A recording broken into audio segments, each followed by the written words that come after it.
Hi, today let me share some information about tools equipment used in welding. But first, let us identify what is welding.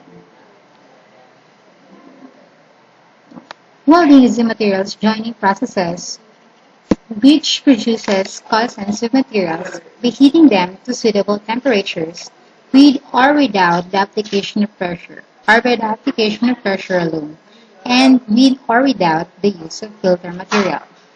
And also, welding is used for making permanent joints. It is used in the manufacture of automobile bodies, aircraft frames, railway wagons, frames, structural works, tanks, furniture, boilers, general repair work, and shipbuilding. So you already know the definition of welding. Now let's identify the tools and equipments.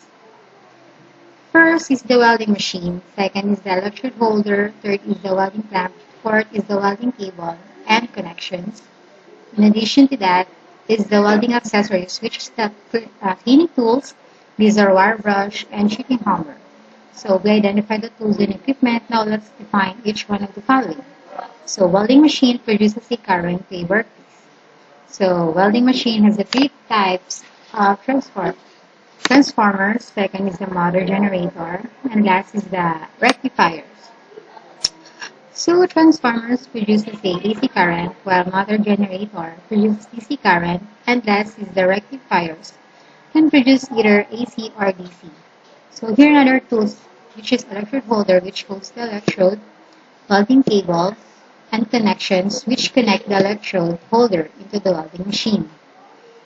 And also a welding lamp, which can connect to the working table or workpiece. In addition to that, wire brushes uses to clean the slugs after welding, sheeting hammer uses to remove slug. That's all. Thanks for watching. I hope this will help you.